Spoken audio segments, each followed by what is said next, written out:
Napakainam na may kasama ka na matuwid. Sapagkat yung blessing na pumupunta sa kanya, naaambon-ambunan ka rin.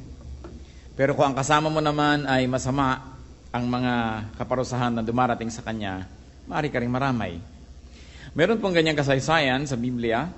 Noong ang mga Israelites masyadong matigas ang ulo nila laban kay Moses at may mga nangunguna pa sa kanila, nag-uudyok na maging disrespectful, disobedient to Moses, merong naganap na paghuhusga sa kanila at yung mga dumasama dito sa mali na damay at yung nasa side ng tama naligtas. Sa Genesis 18:23 to 26, ano po ang nangyari naman sa istorya naman nitong si Abraham?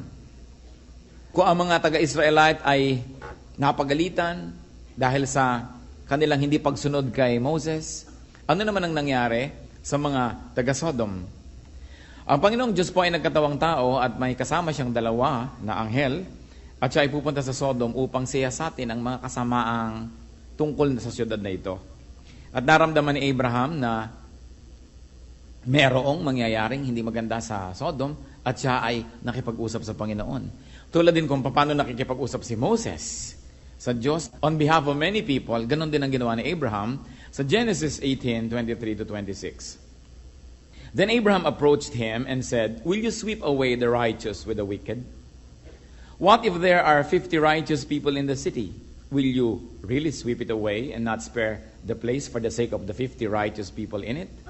Far be it from you to do such a thing, to kill the righteous with the wicked, treating the righteous and the wicked alike.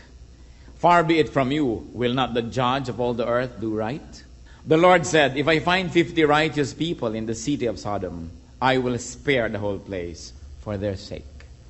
So natiyak na po nitong si Abraham na merong mangyayaring kalamidad sa Sodom. May mga kamag-anak siya doon, may pamangkin siya doon. At marahil dahil sa kanya na rin talagang likas na kabutihang loob, siya ay nakiusap sa Diyos alang-alang sa lungsod ng Sodom. Sabi niya, kung meron pong 50 man lang na makita kayo na mabuti, paparusahan niyo pa rin ba ang buong lungsod? At sabi ng Panginoon, bueno, kung makakita tayo ng 50, sige, hindi na natin huhusgahan at hindi na natin pauulanan ng apoy, hindi na natin wawasakin ang buong lungsod. Nakipagtawaran pa si Abraham dahil naisip niya baka walang 50 mabuti sa buong lungsod. So 50, tumawad, bumaba naging 40. So sa 40, naging 30. Yung 30, naging 20. Pero sabi, meron kayang 20 na righteous sa city? Hanggang naging 10 na lang ang tawad. So Genesis 18:32, then he said, "May the Lord not be angry, but let me speak just once more. What if only 10 can be found there?" He answered, "For the sake of the 10, I will not destroy it." Nakita niyo po ang napakalaking pagpapala kung tayo may kasama malang na 10 banal. Ang isang buong lungsod ay hindi nawawasakin pa, pero alam niyo ang istorya, walang nakitang 10, kulang.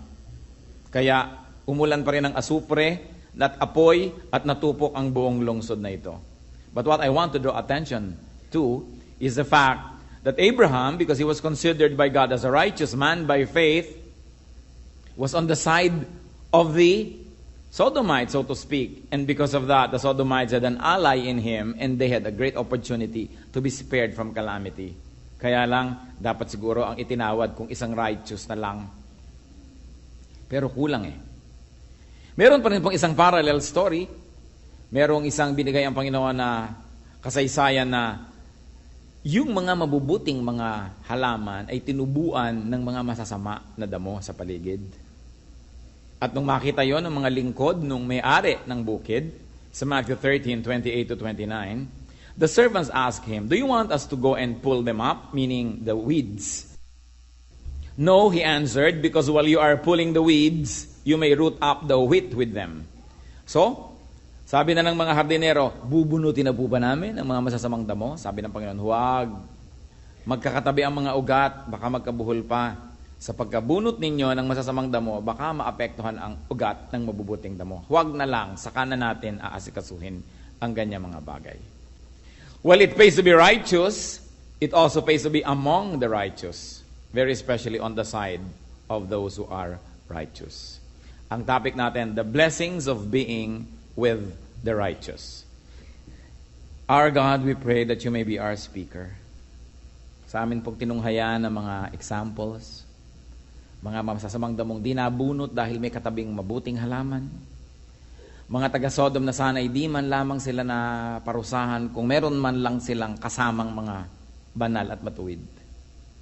Ituro mo po sa amin, Panginoon, ngayon ang puso ng mensahe.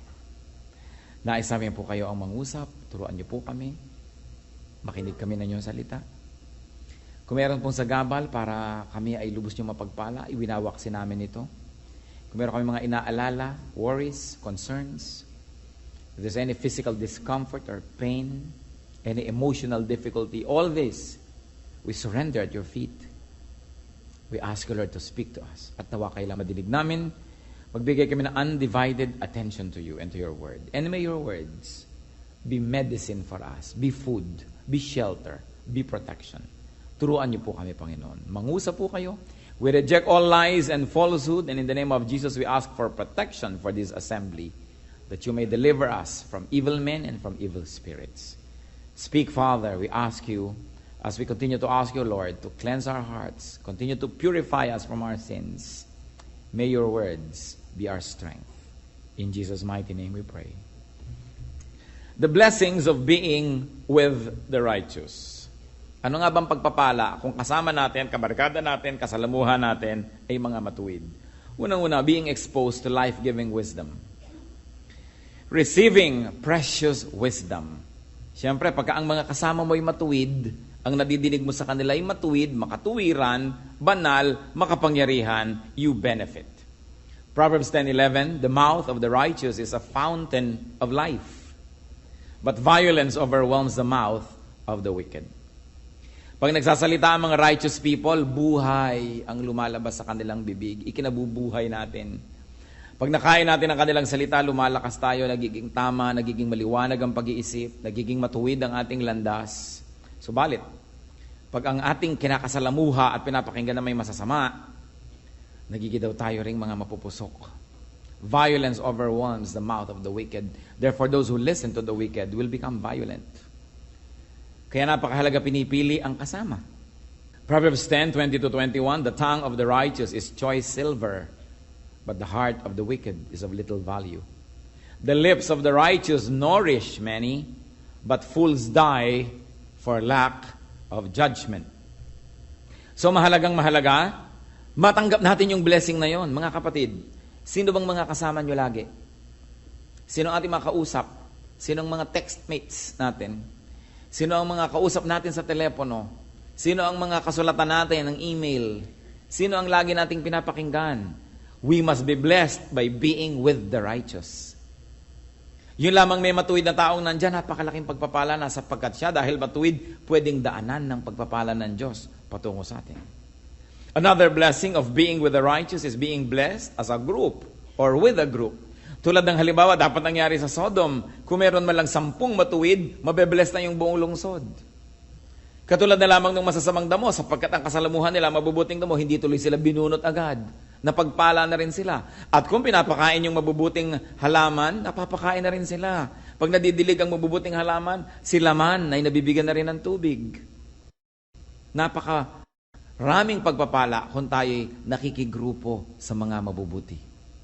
Proverbs 3:33, the Lord's curse is on the house of the wicked, but He blesses the home of the righteous. Ano daw ang nando sa buong sambahayan ng mga masasama? Sumpa. Isipin ninyo na kahit medyo mabuti-buti kayo, kung yung kasama nyo sa bahay ay puro mga masasama, edi yung sumpa sa kanila, nadamay na rin kayo. Pero, He blesses the home of the righteous. So, lalo't-lalot kung kayo yung head of the family and you are righteous, what will happen to people who belong to your family and to your household? Pati sila nabe-bless. Nakikita ninyo, pati mga tauhan, mga katulong, mga empleyado sa bahay ng isang taong pinagpapala ng Diyos, mas masarap pa ang kinakain nun kesa doon sa mga ibang member ng family na ang head ay hindi pinagpapala ng Diyos, gutom ang inaabot nila. Pero kung ikaw ay napasama sa isang taong matuwid at pinagpapala ng Diyos, kaya ikaw ay anak, kaya ikaw ay empleyado, kaya ikaw ay nandun sa kanyang kinukupkop, pati ikaw nababless. Kaya kung tayo po ay nasa piling ng isang pinagpala, nasa piling tayo ng isang taong matuwid, nasa piling tayo ng mga taong alam natin pinagpapala ng Diyos, yun pa lang, blessing na. Napakasarap na kasalamuhan natin ang mga kinalulugdan ng Diyos. Kung sakasakaling naka-schedule na palang lumaglag ang eroplanong ito dahil may sumakay na kinalulugdan ng Diyos, makakarating pa muna to sa airport. Ngayon, kung bumaba na yung kinakalugdan, lilipad pa ulit, kasama ka pa, abay, nanganganib ka na noon. The blessing of being with the righteous. For the sake of the righteous, God does many wonderful things. Ganon na lang ang pabor niya na ibinibigay. Proverbs 11:10, when the righteous prosper, the city rejoices. When the wicked perish, there are shouts of joy. So, pati buong lungsod natutuwa kung merong mga mabubuting tao doon na sila ay umaasenso, nagkakaroon sila ng mga kabuhayan kasi ang lahat nabibiyayaan. Kanino ibibigay ng Diyos ang pagpapala? Ay doon sa righteous, doon sa mapagbigay, doon sa mapag-share. Kasi marami nagkakaroon. Proverbs 12:7, wicked men are overthrown and are no more, but the house of the righteous stands firm. Yan ang concern po ng maraming mga magulang, mga ama, mga ina, isa't mga ate at kuya. Gusto natin mabigyan ng security ang ating mga anak, ang ating mga nakababata, mga kapatid, ang mga taong nasasakupan natin. But what better thing is there to do in providing security for your loved ones than in being righteous? Because when you are righteous, the Lord blesses your house. The Lord blesses your household. You want security for your family? There's one thing you should do. Be righteous. Sa pagkakamali ng iba, sa kagustuhan nila na mabigyan ng financial security, kuminsan ang kanilang mga anak, ang kanilang asawa, pamilya, they become corrupt. Nagnanakaw sila sa kanilang mga kumpanya, nagnanakaw sila sa kanilang mga kapwa-tao, nagnanakaw sila sa gobyerno, kung sila taga-gobyerno, kung gusto nila na bigyan ng higit sa kanilang kayang kitain ng kanilang mga anak. Pero ano ang ipinapamana nila? Kahihiyan. Insecurity dahil baka ka mabisto. Ang ibinibigay mo ay galit ng iba. At kung makalusot man sa tao, hindi makakalusot sa Diyos. Kaya ang sabi, sumpa ang naghihintay sa lahat ng members ng isang household na wicked yung kanyang leader. Kaya dapat matuwa ang mga anak o ang mga magulang nila, very honest, very straight sa buhay, kahit na hindi masyadong maraming pera, hindi maraming sobra, pero straight at maayos, godly, you know that God's favor is upon you. Kasi kahit marami tayong kitain, kung napaka-pangit ng kalagayan natin sa harap ng Diyos, ang dali-daling bawiin nyo ng Diyos. Isang pagkakasakit mo lang, kulang pa, may utang ka pa. Kahit marami kang nadilihensya sa maling paraan.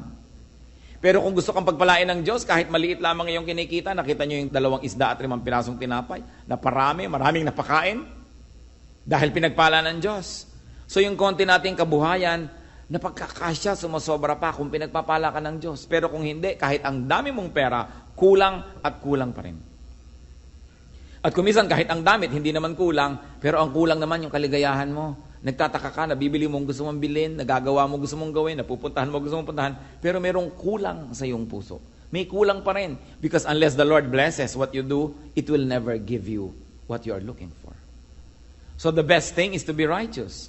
Proverbs 20 verse 7, the righteous man leads a blameless life. Blessed are his children after him. Nakita niyo ang pinakamagandang pamana sa ating mga anak? Yung isang buhay na malinis, isang buhay na matuwid.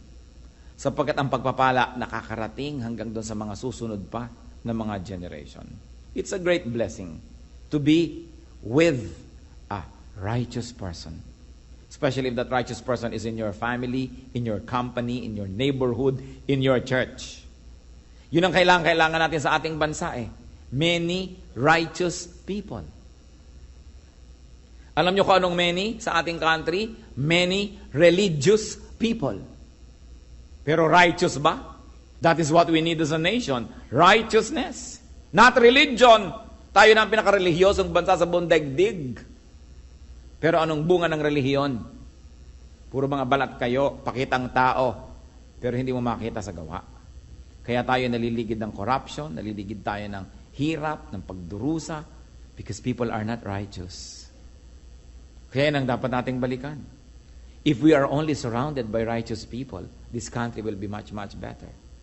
But you know, we also have ourselves to blame. Kung hindi man tayo ang gumagawa ng kasalanan at karumihan, pinapayagan naman natin kasi. So, sangkot din tayo dyan. Kasali din tayo kung bakit maraming unrighteousness. But remember, it's a great blessing to be righteous and to be surrounded by righteous people. What is another blessing of being with the righteous? Having a powerful helper in prayer. An advocate, a petitioner. Proverbs 15:29, the Lord is far from the wicked, but, church read, He hears the prayer of the righteous. Sino po ang makapangyarihang tao sa mundo? Yung bang ang lalaki ng mga muscle? May kapangyarihan din yon. Yung maraming barel, meron din kapangyarihan yon. Pero ang tunay na makapangyarihang tao sa mundo, yung matuwid. Bakit? Pag nananalangin siya, dinidinig siya ng Diyos. At pag dinidinig ka ng Diyos, ang laking kapangyarihan yon. So mabuti yung buhay na mapayapa, tahimik, malinis. Malayo daw ang Diyos sa mga masasama. Kaya huwag na huwag tayo kahit kailan na kung minsan ay natetempt mainggit sa gumagawa ng mali. Mabuti pa yung mga kasamahan ko, nagnakaw, sila ay ngayon ay maraming pera. Mabuti pa yung mga classmates ko nung araw, gumawa sila ng hindi maganda ngayon. Pag nakikita kami sa reunion, silang may magagandang kotse, ako wala. Hindi kinakainggitan kahit kailan ang gumawa ng masama. Dahil sabi ng Bible, the Lord is far from the wicked. Maybe material things can come near to them because yun nga ang pandaya sa kanila ng Satanas. Pero kahit may material things ka, kung hindi mo naman yun na-enjoy sa kalooban ng iyong puso, meron kang guilt, at ikay natatakot, may humahanap sa'yo, may naghahabol sa'yo, o kung talagang namanhid ka na sa lahat ng yon, ay baliwala na sa'yo at natutunan mo ng matuwa ka sa mga mali, pero haharap ka pa rin sa Diyos at kawawa ka pa rin sa wakas. Hindi natin dapat kakainggitan kahit kailan yung, nag-cheat, pumasa tuloy sa test. Nang agaw sa mga mana ng kapatid, tuloy mas marami siyang naipamanat sa kanyang mga anak, yung mga pamangkin niya, walang-wala. Yung mga nandaya sa negosyo, dinaya ang kanyang kapartner, dinaya ang mga kliyente, nagkapera, ng 1, 2, 3, tumakbo, nag-abroad, natakbuhan na lahat ang dinaya. Sa palagay niyo ba dapat kainggitan yon? No, because the Lord is far from the wicked. But He hears the prayer of the righteous. Ang isang tao, pag nagpapakabuti siya at ang buhay niya ay mabuti, ang totoo nun, nagpapalakas siya ng talagang supernatural strength because he is on God's side. Akala ng mga iba, pagka nasiyahan na sila sa mga panandalian nilang kailangan, immediate needs, immediate pleasures, blessed na sila. Pero laging malaki ang bayad ng mga bagay na yon. What is another blessing of being with the righteous? It is having a standard. Meron tayong sukatan. Meron tayong guro, may konsyensya, may tinig. Meron tayong pamantayan kung tayo naliligaw o hindi, naliliko ba tayo o hindi, tayo ba'y tama o mali. Kaya pati si Moses, nung matagal siyang kasama ng Diyos at kausap, pati ang mukha niya nagliwanag. At nung pumanaog siya sa kanyang camp from the mountain, natakot ang mga tao dahil nagliliwanag ang mukha niya. Exodus 34 verse 30. When Aaron and all the Israelites saw Moses, his face was radiant, and they were afraid to come near him. Alam niyo, pag nagliliwanag ang isang tao, natatakot yung mga hindi nagliliwanag dahil ibig nila sabihin, malapit yata ito sa Diyos, may ibang nangyayari sa Kanya. At tayo man, mga kapatid, pag maliwanag ang buhay natin, malapit tayo sa Diyos, matuwid ang ating mga pamamaraan, yung mga hindi ganong katuwid, yung hindi ganong kaliwanag, ilag sa atin. Ilag. Yung mga naglalasingan, pagkakaharap mo, hindi mo na lumalagok. Kumisa nga, yung makakasalubong mo, pasuray-suray na lasing, tumutuwid ang lakad dahil alam niyang matinukan tao. Diba? Pero kung alam niya ikaw isang babaeng babastusin, lalo siya nagiging lasing, bigla kang yayakapin. Yung mga naninigarilyo lang Bigla mo lang makita ang naninigarilyo at humarap sa pastor, kung pwedeng lunukin yung buong sigarilyo niya. Ayaw ipakita. Kasi, yung tao na kinoconsider natin na matuwid o siguro mas matuwid kesa sa atin, naiilang tayo sa ganung presensya. At mabuti yon kasi naaalala natin na meron tayo dapat ma-achieve sa buhay. Na ba't ba tayo naiilang? Ano bang kulang sa atin? Di dapat pagsikapan nating maging tuwid din. Dahil pare-pareho lang naman lahat ng taong pinapatawad lang ng Diyos. At pare-pareho lang lahat ng tao na tumitindig lang dahil pinagpapala ng Diyos. So maganda na merong standard. Pero kung ang kasama mo, mas masama pa kaysa sa'yo, nagmumukha tuloy na pati mga kasamaan mo, kabutihan na rin. So you begin to have an artificial sense of feeling good, of being contented. But it's good to be rattled, to be shaken, to know na tinimbang ka, ngunit kulang. Kaya pagka ikaw ay may kasamang taong matuwid, nabe-bless ka dahil, uy, bakit siya? Ay, kaya tuloy pagkakakain kayo, nakasubo ka na ng 3, magpe-pray pa pala siya. Hindi mo malulun-lulun, ang bulalo, pray ka rin. Kasi may kasama kang nagpapaalala sa iyo kung ano ba ang tama na gawin. So, imbes na layuan natin, iwasan natin yung mga mas matutuwid para lang tayo maging at ease, sikapin nating hanapin sila, sumama tayo, kahit hindi tayo lubos na at ease. Dahil pag tayo ay naging napalapit na ng napalapit sa level ng kanilang mga katuwiran at kabanalan, magiging at ease na rin tayo. It's good to be reminded. So natakot sila Aaron kay Moses dahil lumiliwanag ang kanyang itsura. Ano pa po ang blessing na may kasama mga righteous? Being grounded, being corrected. Isa sa mga pinakamagagandang blessing, yung merong nagtutuwid sa atin. Ituwid mo ang isang taong matuwid. Yung matuwid-tuwid siya, konti lang ang liko. Ituwid mo yung matuwid, tuwang-tuwa yun, nagpapasalamat sa'yo. Ituwid mo yung liko at nagagalit sa'yo. Ituwid mo ang matalino, thank you po, ang sasabihin. Ituwid mo yung talagang hindi matalino, magkakalit sa'yo. Ia-attack ka, ikikriticize ka. Kaya alam nyo, madaling malaman kung matalino ang isang tao eh.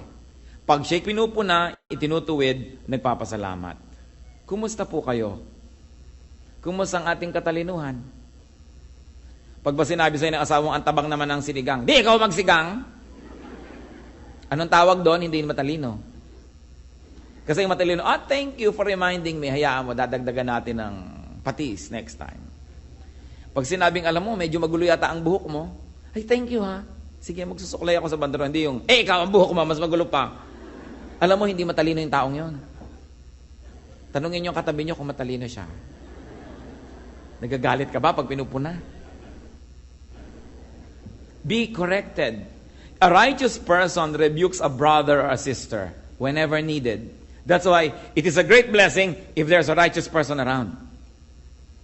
Kung ang lagi nating kasama, oo ng oo, sang-ayon ng sang-ayon, payag ng payag, kahit mali na ang ginagawa natin, hindi blessing yon, sumpa yon. Kasi hindi tayo na itutuwid. 2 Timothy 4:2, preach the word. Be prepared in season and out of season. Correct, rebuke, and encourage with great patience and careful instruction. So ang bilin ni Paul kay Timothy, rebuke people if needed. It is our duty. Isa pong malaking kayamanan kung may nagtutuwid sa atin. Marami mga tao nalilihi sila ng landas. Lalo't sobra na silang mayaman, makapangyarihan o sikat. Alam niyo kung bakit sila biglang nagse-self-destruct? Because nobody corrects them anymore. And they do not accept rebuke and correction anymore. Then they begin to self-destruct. Kaya mahalaga rin yung may mga old friends ka, bago ka naging superstar, bago ka naging president o governor, bago ka naging kung ano, may mga old friends ka that you maintain your friendship, who can tell you, alam mo yung ginawa mo na yan, isang malaking kabaliwan. And yet, hindi siya nangingimi, kaya niyang sabihin, at pwede kang makinig. It's a precious, precious wealth to have people who can rebuke us. Another blessing of being with the righteous is being on the safe side. When you're on the side of the righteous, you're safe. Ito pong binabanggit ko na si Moses. Ang gulo-gulo ng mga taong nililid niya. Wala naman siyang gusto kundi ikabubuti ng mga tao. Lagi na lang nagre-reklamo ang mga tao. At hindi sila nauubusan ng mga leader-leader na nagtatanim ng discontentment sa puso ng mga tao at laging gusto ay magrebelyon.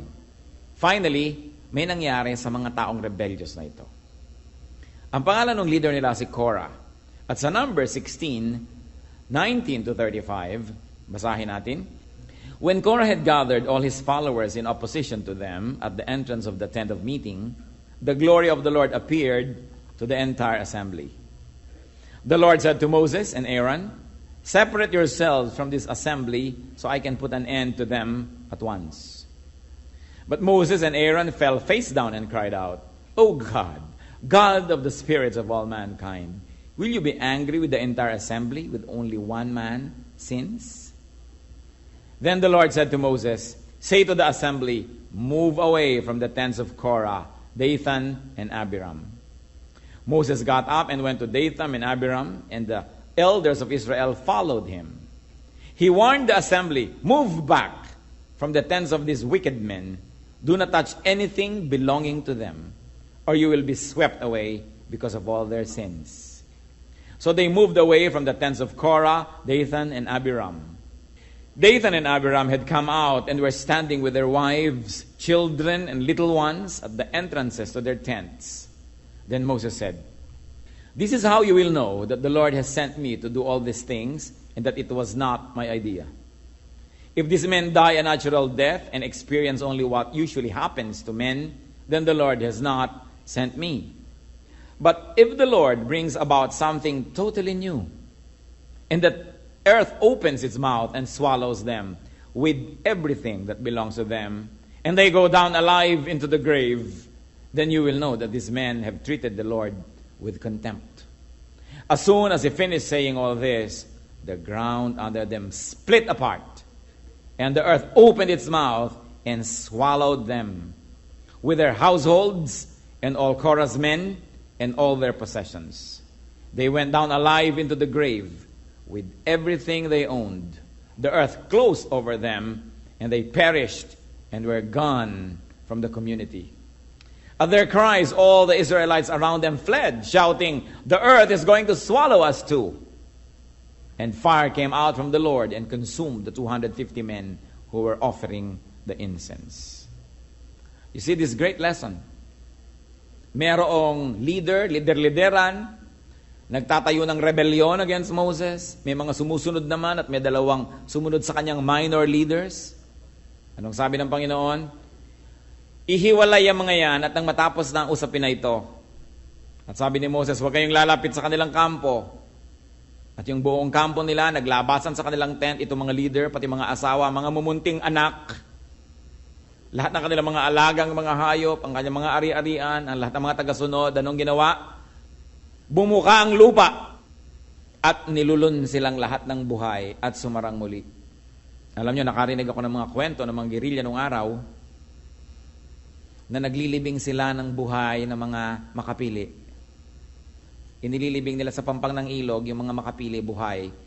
Yun daw natabunan mo na gumagalaw pa yung lupa dahil sumisikap silang huminga, gumagalaw pa sila dahil mga buhay. Tapos unti-unting humihina yung galaw ng lupa hanggang wala na. At walang duda na ganoon din ang nangyari dito sa istorya na ito. Nilulo ng lupa ang mga tao, buhay, kasama ang mga anak, mga katulong, lahat ng ari-arian, sapagkat kung ikaw nasa panig ng masama, nadadamay ka. Hindi ba ngayon din ganun? Subukan mong napakasama ng ugali ng iyong magulang at marami kang mamamanang kaaway. Kung yung magulang mo mahilig makipag-away sa kanya mga hipag, mga kapitbahay, ikaw din kaaway ka ng mga anak ng mga kaaway niya. Hindi na matapos-tapos, generation to generation. Subukan mo na palaaway ang tatay mo pag nalalasing, hinahamon ng babag pati tren. Siguradong ikaw ay masusugat ang kaaawat, pati ikaw mamaya mapapaaway ka na rin. Talagang nagkakadamay-damay pag nando ka sa panig ng masama. Kaya yung mga iba nagpunta lang sa bahay ng isang kaibigan, nag-raid bigla doon ng mga may kapangyarihan, meron palang drug and pot session nangyayari doon. Nadamay siya kahit nanghihirap lang siyang notebook. Kasi nandun siya sa maling lugar, kasama siya ng mga paparusahan. Kaya, do not be on the side of the wicked. Huwag kayong nakikikampi, nakikibarkada, sumasama dahil maraming nadadamay. And of course, another blessing of being with the righteous is receiving light and salt, receiving life and flavor in life. Dahil siya'y pinagpala, alam niyo po yung osmosis, the movement of liquid from a place of higher concentration to a place of lower concentration. Lagi nang gagano, kaya yung napkin, ilagay mo sa basa, nababasa yung napkin. Kasi low concentration ang wetness doon, lilipat sa kanya. Pero ganun din ang kabutihan, lumilipat din yan. Pag lagi kang kasama ng matuwid, lumilipat din sa iyo ang kabutihan niya. Pero pag lagi kang kasama ng mga liko at masasama, lumilipat din sa iyo ang kasamaan niya. Pati mga punto, pati accent, lumilipat lahat yan. Kaya kailangan maingat tayo kung kanino nakikisalamuha. Nakita natin, sinabi nga ng Panginoon sa Matthew 5:13-14 that His people are the light and salt of the earth.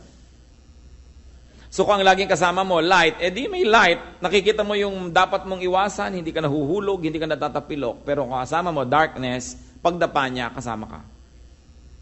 Pagkakasama mo yung salt, alam niyo po ang gamit ng salt, pag may nabubulok, nilalagyan ng salt, so natitigil ang pagkabulok. O kaya walang lasa, nilalagyan ng salt, nagkakalasa. So kung ang buhay mo, halos mabulok-bulok ka na, ang kasama mo, salt of the earth, anak ng Diyos, matuwid na tao, nahahawahan ka ng kanyang kabutihan, nasasabihan ka ng mga magagandang salita, mamaya tumitigil lang yung pagkabulok. At kung walang kalasa-lasa ang buhay mo, walang kakwenta-kwenta, ang kasalamuha mo, mga anak ng Diyos, mga matutuwid, pinagpapala ng Diyos through them, ikaw din nabe-bless, nagkakaroon ka rin ng gana sa buhay, nagkakaroon ka ng tapang, nagkakaroon ka ng lakas ng loob. It is good to be surrounded by godly people. Ano po ang tinutumbok ng usapan natin mula pa kanina? Sino ba ang hinahabol ng tao? Naghahabol ng artista. Naghahabol ng mga manganganta. Naghahabol ng mga mayayaman. Naghahabol ng mga magaganda, mga sexy, mga gwapo. Yan ang hinahabol ng mundo. Nakita nyo, nagkakandara pa ang mga tao, nagkatapak-tapak na sa lahat sa paghabol sa artista. May nakita na ba kayong mga tao naghahabol sa mga banal? Wala. Diba? Sino yan? Uy, may dalang Bible. Ako, lumayo-layo na tayo dito. Baka tayo makapagalitan yan. No? Nagkakagulo ang mga tao sa pagpunta sa mga kung ano-anong walang kwentang concert. Mabuti nga, natutuwa ako dito. Pinipilahan ang salita ng Diyos eh. No? Pumipila ang mga tao para manalangin, para mag-worship. Pero hindi laging ganyan. Kadalasan ang pinipilahan yung mga walang kwenta, mga horror movies. Magbabayad ka para matakot.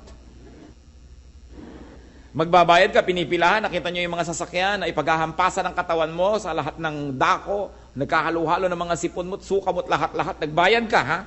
Para mangyari sa yon sa mga kung ano-anong mga sasakyan pagka may mga holiday. Nagbayad ka ng kaya mahal-mahal, pagbaba mo, nado ka pa rin. Wala ka namang narating. Pero pinipilahan. Pero sabihin mo, halika, mag-usap tayo tungkol sa Diyos. Naku, kukunti ang may gana dyan. Pero ang dapat nating hanapin, mga kapatid, dapat makahanap tayo ng mga taong matuwid. Kumisan hindi sila sikat, madalas nga hindi eh. Yung makahanap ka ng taong pag bumubuka ang kanyang bibig, maka-Diyos, tama ang sinasabi. Itinutuwid ka kung kailangan ka ituwid, hindi laging kumakampi sa'yo, hindi ka kinukonsinti sa mali. Makahanap ka ng tao na may karunungan, payapa ang buhay, hindi nandadaya, hindi nagsisinungaling, hindi gumagawa ng masama.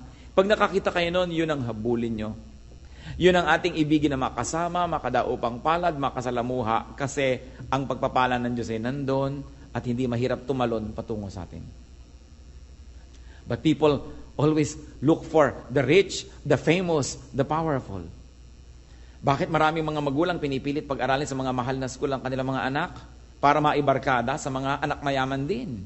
Para maisama doon at maisabay. Sabi, para may pagdating ng araw, magaganda ang mga connection mo. Marami bang mga magulang na nag-iisip, alin kayang paaralan ng pinaka-godly ang turo? Yung matuturoan ng anak ko ng godliness, ng tunay na karakter, at doon ko siya i-enroll. Meron bang ganun mga magulang na naghahanap ng ganyang bagay? Kaya marami mga naliligaw. Sa kagustuhan natin kumisa mag-social climb. Pinipilit nating abutin ang hindi natin kayang abutin. Pinipilit nating bumarkada sa hindi naman dapat nating binabarkada. Kaya kuminsan naliligaw tayo ng landas. Sa pag-glorify na lang sa mga artista, sa mga sikat, sa mga athletes.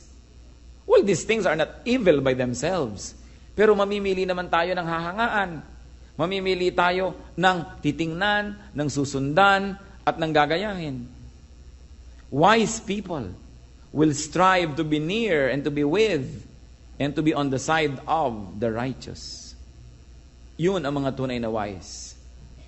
Kaya hindi lagi kang naa-attract doon sa pinaka-attractive. Kumisan parang gamo-gamo kang lumalapit lang sa apoy, nasusunog ka lang pag masyado ka lang napadikit. 1 Peter 3:12. For the eyes of the Lord are on the righteous, and His ears are attentive to their prayer. But the face of the Lord is against those who do evil. So it is important to look for righteous people. Kayo po ba? masasabi nyo na meron kayong kaibigan, meron kayong taong malapit sa inyo na masasabi nyong matuwid. At siya ang gusto nating lapitan, kausapin, maka-impluwensya sa atin. Yan ang napakahalaga. Pag yung mga anak natin may kasakasamang mga eskwela sa bahay, ka-eskwela nila o may pupuntahan sila mga kaibigan, ano bang gustong-gusto natin na ang mga sikat, ang mga magulang, ang mga kaibigan ng ating mga anak? O sinasabi natin, ano ba magulang niyan? Baka Diyos ba sila? Righteous ba? Without being self-righteous, we can search for people who are righteous. Because through them, the Lord can work in us. Sikapin natin, mga kapatid, na meron tayong righteous people in our circle of friends, in our social circle. And honor them. At tayo man, sikapin din natin, for the sake of those who are with us, we should strive to be righteous. Mga ama, for the sake of your children, for them to be blessed by the Lord, even after you have gone, be righteous. Yun ang magandang pamana sa mga anak, a life of righteousness.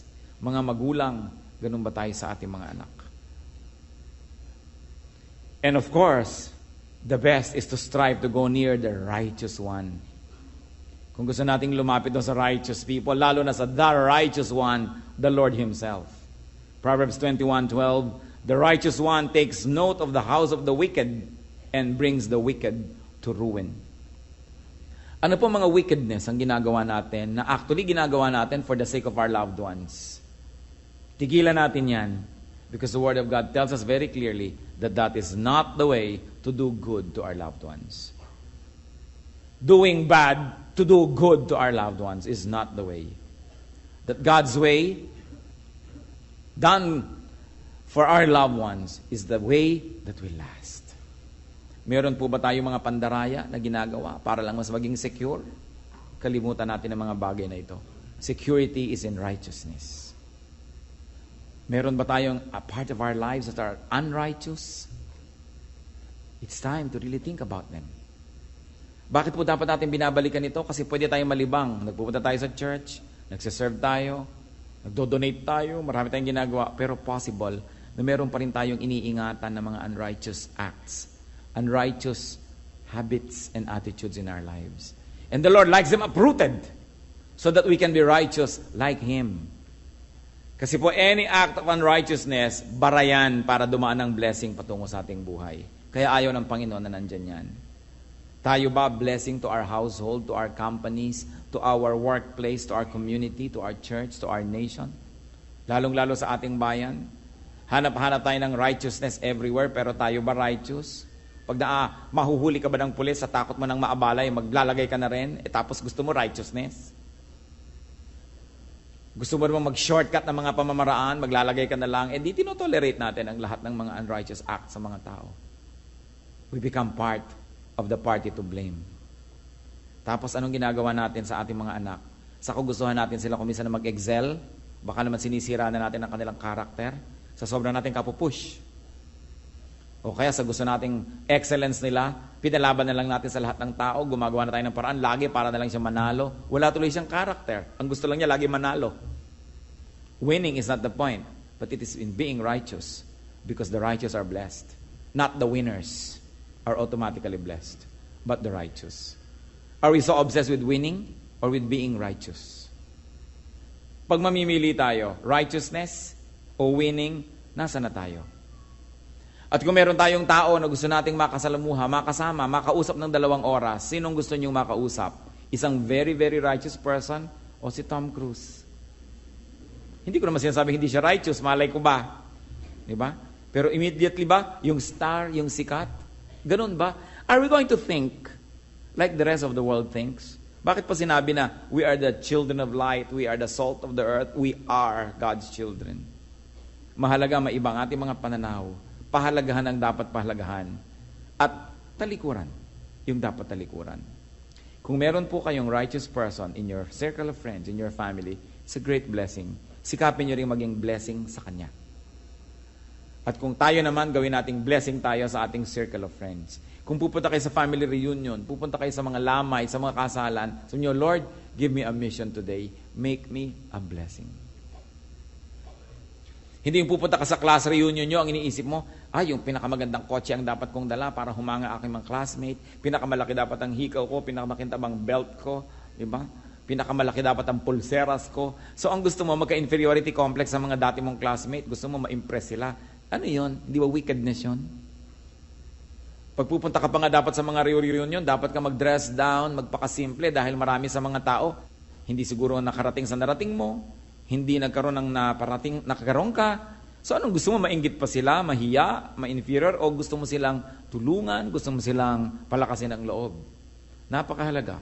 There's nothing wrong about dressing up if you want to glorify the Lord through beauty and you want to feel good. But there's also a wicked way of dressing up when you just want others to be inferior to you. When you want to make yourself a star.